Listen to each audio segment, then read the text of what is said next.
Chapter 18 Combined Operations. The amazing combinations of Alekhine, Keres, Capablanca, and other great masters can be reduced to basic elements that we know and understand from our study of the preceding chapters. What these masters create on the chessboard can be compared appropriately to the full stage presentation of a master magician. The layman is bewildered by the overpowering procession of illusions. The magician's colleagues, on the other hand, see in his performance nothing more than a grand combination of familiar themes: the sleight of hand, the shuffling and concealment of cards, the palming of coins, the disappearing goldfish, the woman's sword in half. All these are only the equivalent of the chessmaster's bag of tricks: the pins, knight, forks, double attacks, and discovered checks. There is one important distinction between the magician and the chessmaster. When the layman discovers how illusions are created, there is a great psychological letdown. When the chess student is given a rational explanation of the mechanics of chess combination, his enjoyment of the game is intensified. Let's have a look at some of the combinations of various themes that we've learned up until this point. In the first example, it's black to move. Black's got a good brewing attempt at an attack on the white king. But how to proceed from here? Have a look at this position and see what you can come up with.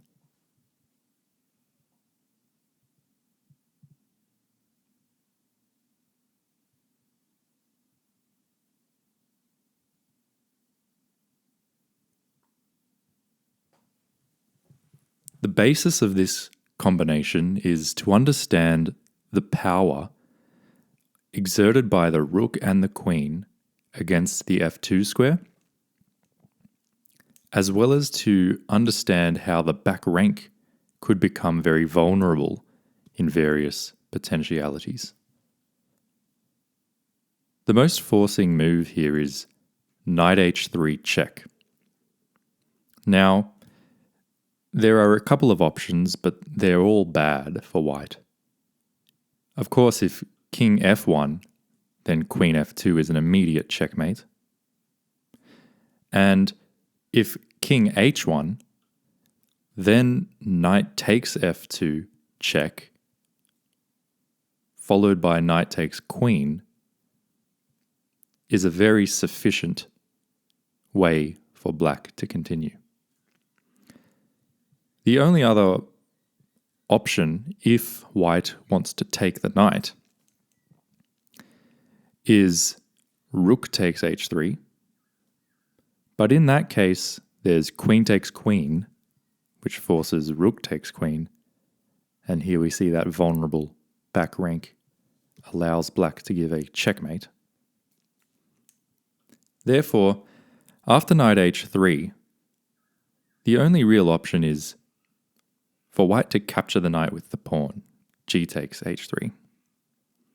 And now this f2 square comes to the fore with queen takes f2 check, forcing the king into the corner where it can be checkmated. So once again, this was a combination of a discovered attack, moving the knight away, discovering an attack on the f2 square, and it's in part justified by this tactic involving the vulnerable back rank. And it's this combination of elements that we're going to see. Not necessarily the same elements, but combining elements that you know about is what's required in order to see that a particular move works. Let's see many more examples now. In this case, it's black to move. And you may notice the first element here is that of a knight fork. There is a fork available here if we play knight to e4 check, forking the queen. Now, on its own, that move doesn't work because the pawn on f3 simply will capture our knight. But if we combine the knight fork with the idea of a skewer, which we have at our disposal with rook f8, then we could play the knight fork, sacrifice the knight justifiably, because we then get to skewer the queen to the king, and the best that queen will be able to do is give itself up for the rook, and will end up material. So we start with knight e4 check. That essentially forces the recapture, and then we can play rook f8, skewering the queen and winning the queen. In this example, it's again a knight fork that wins the day, but not on its own. It has to be combined with a pin in this example. So we start with knight g5, we hit the queen. Now the queen has various places it can go. It can go to e8 or d5 or d7. It can even go to f6, or even we could have rook f6 played, but obviously then we just simply take the queen. So really the queen's going to have to choose one of those squares, and no matter where it goes, let's say it goes to queen e8. In every one of those cases, we can actually follow up with the knight fork, knight e6, forking both of these rooks. Now, of course, on its own this move doesn't work because the queen simply captures the knight. But it's combined with this pin that allows queen takes rook, and there's no sense in taking the queen, because then we take back the black queen, and we've won the exchange here. Let's see some more combinative play. In this example, it's white to move, and black has a queen that's vulnerable to our attack. We can start with b4, and this queen has to move really to only one safe square, and that's b6. And from here, we can play knight takes d5, which wins a pawn, but also wins a tempo against the queen. That queen now, again, only has one safe square, and that is c6. The question is here, how do we continue on? And the answer is by combining the idea of a skewer, bishop b5, skewering the queen to the king. And of course, this move wouldn't work on its own, but after the queen takes the bishop, we can combine that skewer with the knight fork of knight takes on c7 with a check, and when the king moves, we bounce back and land upon the queen. More examples now. In this example, it's white to move, and we can see that we have two knights that are in the vicinity of the black king. We also have a rook on the open e-file pinning this white bishop. And we can start by taking that bishop with our knight. And we're now threatening various moves, and we've also just taken a bishop. Now, black won't want to recapture with the queen, because then, of course, we can win that queen. So black takes with the pawn. Question is, how do we proceed? And here we proceed with the very forceful move, rook takes pawn check, with a double attack on the queen. Now, on its own, this double attack wouldn't work and shouldn't, because the queen just simply takes the rook. But we combine it with the idea of the knight fork now, which wins an extra pawn, and after the king moves, we gather the queen. All of these examples of combination play you can see are built or comprised of simple elements that we've been putting into our armamentarium throughout this entire book. In this example, it's black to play, and you can see that we may very much like to play the move bishop takes knight, queen takes bishop, and then the knight fork here on c3, forking both the king and the queen, taking advantage of the fact that this pawn is pinned. The only reason that doesn't work at the moment, however, is because this bishop has the capacity to take our knight and ruin the fork. So if we go back to the starting position, we can infer from that the correct move is actually rook e8, attacking this bishop. And even though that bishop may be saved by the move f4, we now can play bishop takes knight, and that's going to force the queen to recapture for all intents and purposes. Now we can play our checking move with the knight, combining the knight fork with the pin against this pawn, but also a pin against the bishop.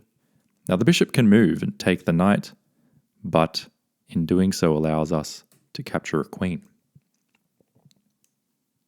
Combining knight forks and pins in that example. In this example, we are combining ideas of skewers with pins. So let's see how this one works. We start with queen d8 check, and there's only one legal move for the king to make, and that's king f7. And we follow up with e6 check. Once again, there is only one legal move for the king. If the king is going to move, then the only legal square is to actually take the pawn. And that's where we would have a skewer. We give the check to the king, and when the king moves out, we gather the queen from the end of that skewer. The only other possibility here after e6 check, if the king doesn't want to take the pawn, well then the queen is going to have to. So after the queen takes, giving us a check, we can then play bishop c4 and pin the queen to the king, thereby combining the previous skewer with the current pin, which justifies the entire series of moves and ultimately wins us a lot of material. So we see that one again from the start. We have this check, very forcing, e6, and it's justified because if the king takes, we skewer the king and win the queen, and if the queen takes, we pin that queen and ultimately win it. In this example, it's black to move, and black here has a very forceful move. We can see that there is a potential knight fork on f2, which would fork both the king and the queen. However, the rook does defend against that at the moment. Now, one thing that would be beautiful is if we did land that and the rook recaptured, if our rook was then able to land on e1, then we would have the basis of a vulnerable first rank checkmate. Only that the rook there would be able to retreat, where it would be guarded by this bishop. Now that's a very roundabout way of coming to the realization that the correct move is actually queen takes bishop. And the idea is that after the queen is recaptured, we can play the knight fork against the king and queen, and if the rook captures us, then we have the back rank checkmate in 2. And if the rook does not capture us, but the king moves away, well then we can jump back, regather our queen with check, and continue our attack. In this example, it's white to move.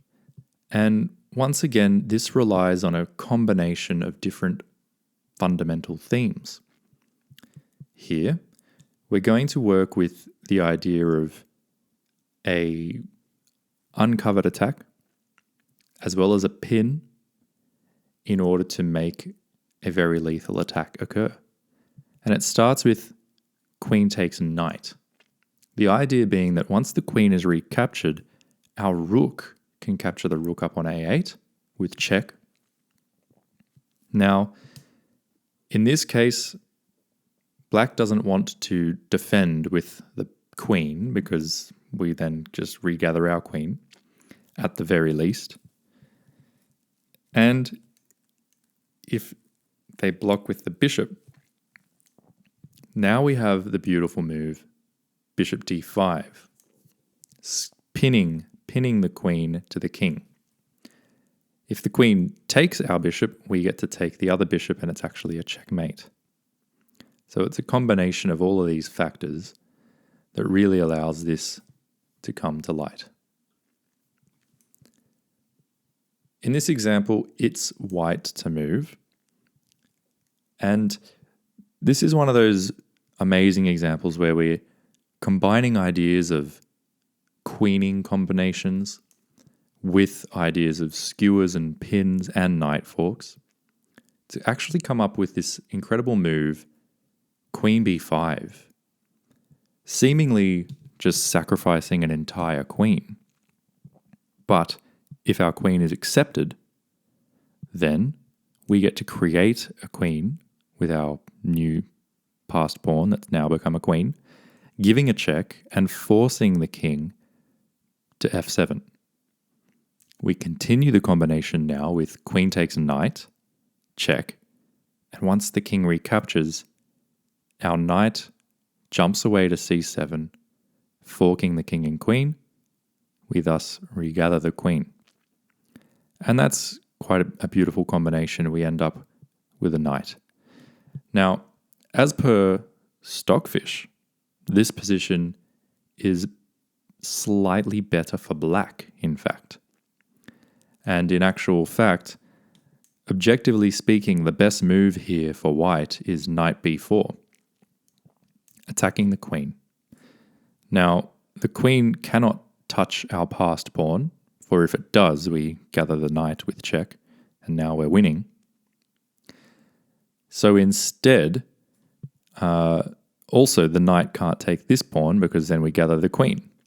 So instead, the best move here is queen d7 to keep an eye on the queening square, keep an eye on the passed pawn itself, and keep an eye on the knight, possibly enabling a knight to capture the pawn in the future. Here, Stockfish says white just plays back knight to d5, guarding this pawn again. And again, at this point, objectively speaking, the position is a draw. Even after something like knight takes c7, there's queen b8 check, and it is a draw with best play. But what's illustrated here through this example is the idea of combinative play. This beautiful queen sacrifice, which enables a new queen to be created, and then to simplify by taking a knight and combining with a knight fork to take the remaining queen off the board.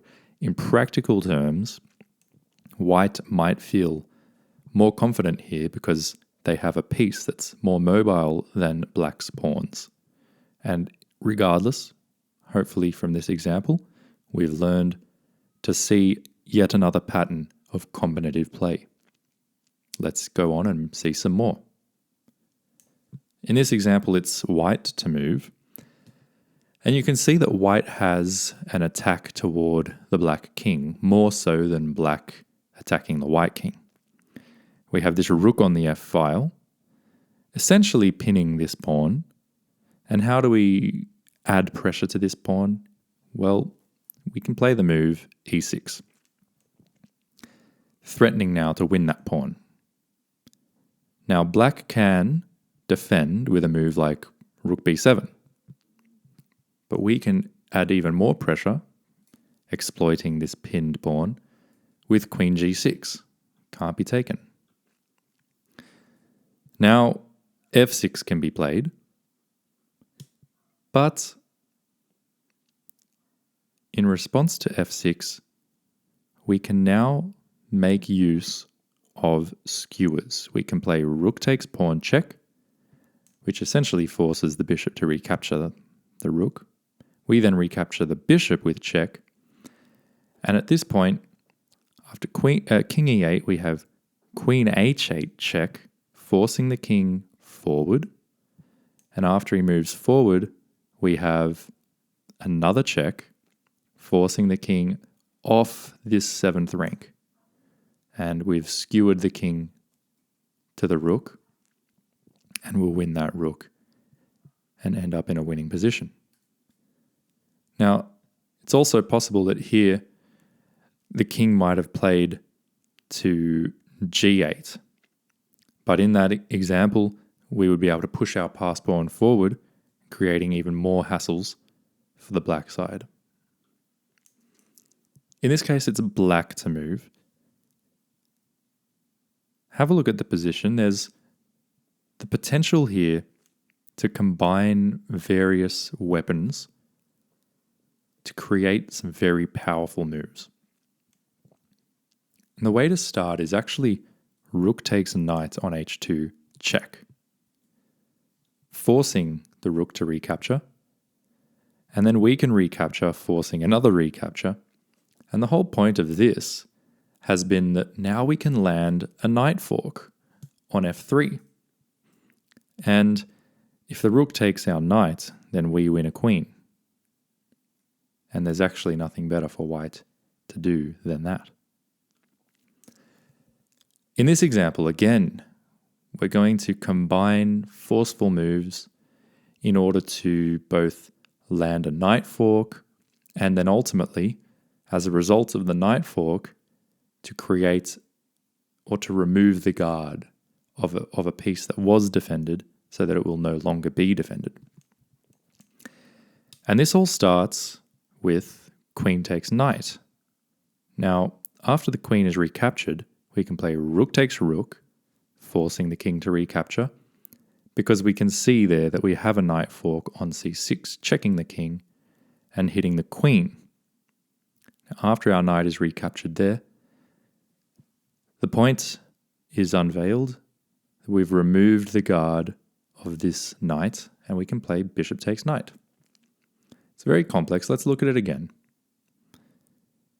We can see here that after we take the knight and give a check, we will be able to land a fork against the king and queen. So we're going to win a knight, giving up a queen temporarily. We're going to have an even trade of rooks. Then we're going to give a check and win the queen back and give the knight back. But at the end of it all, we've removed the guard from this knight and we end up a piece. In this example, it's black to move. And here again, we combine various ideas. Specifically, we can take this h2 pawn with a double attack. That's the first idea. We're attacking this rook on h1. We're also attacking and the knight on e2, which is also potentially going to be leading to discovered attacks and checkmates. Now, if white captures our queen, then we have rook f1, checkmate. So our queen actually can't be touched. The best move, according to Stockfish here, is actually to play c3. But then after that, we can play rook f1 anyway because of this attack against the e2 square, so that if this was taken, it would again be a checkmate. In this example, it's white to move. And white comes up with a phenomenal idea, combining ideas relating to the vulnerable first rank. We see the move queen f6.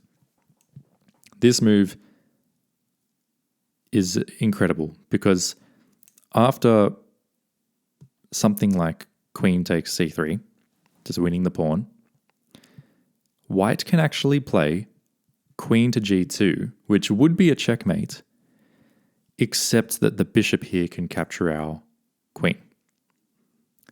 But after the bishop captures our queen, we can play rook to e8 check, forcing bishop f8 and allowing rook takes f8 checkmate. An incredible queen sacrifice if you look at the replay. We're coming here with the threat of sacrificing our queen on g7. So that if white just gathers a pawn, we can go through with this completely forced checkmate idea. Again, as it happens, Stockfish has a beautiful defense against this move, and that defense is the idea of playing queen c1. also offering a queen.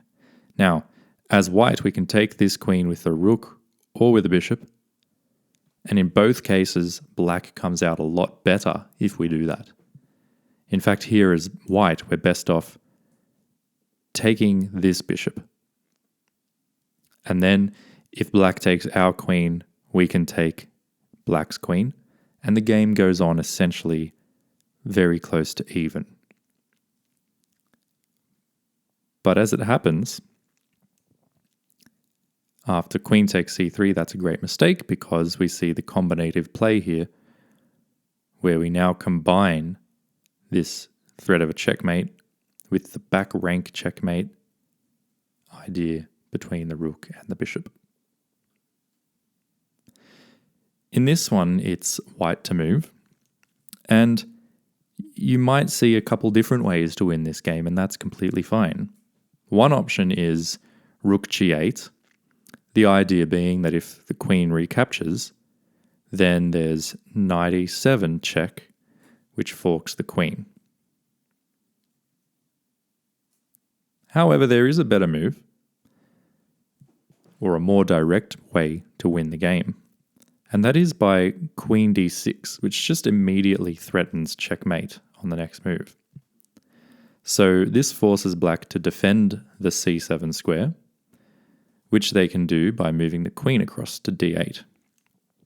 Now we can play rook g8, which pins the queen, thereby making its defense of c7 nothing more than an illusion. Now, after the bishop moves away, the queen is unpinned. It now can again defend c7. It's also able to trade itself for our strong attacking queen. But we continue on with rook takes bishop. Once again, pinning this queen. It can now no longer defend c7. It can no longer trade itself for our queen. The best it can do is take our rook, but that's not very good because it's given up its defense of the mating square, which we now use to win the game.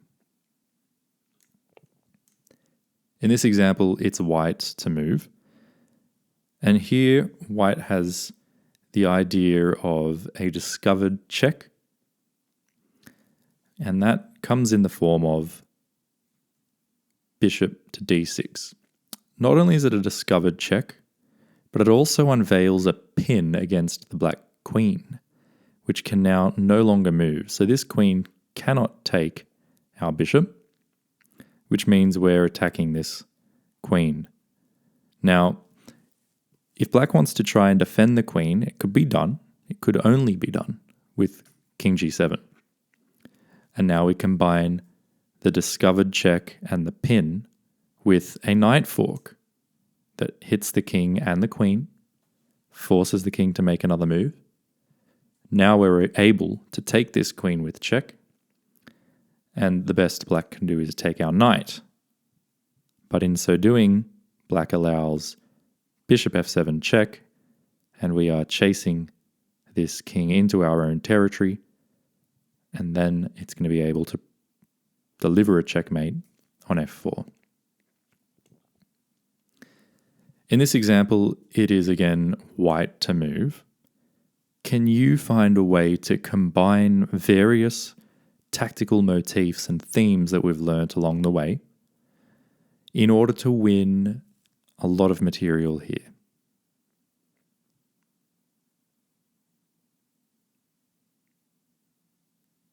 If you've found the move, good for you. The idea is to start off with a pawn fork or double attack against both the queen and the knight. Now, black cannot tolerate us taking their queen, and really can't tolerate us taking the knight either. So black takes the pawn, and now we combine that double attack with a pin. We pin the queen to the king, and the best black can do is give up the queen for the rook, and we've successfully won a lot of material. In this example, again, it is white to move. Again, have a look at the position and see what can you see in terms of ways to combine tactical motifs in order to win material. The way to do this one is starting with rook e1. The reason that's a good move is because it pins the knight and it simultaneously brings a second attacker to the knight. This knight's only defended once, that's by the queen. So currently white is threatening to take this knight off the board with check, and once the king moves, to then swing across and take the bishop as well.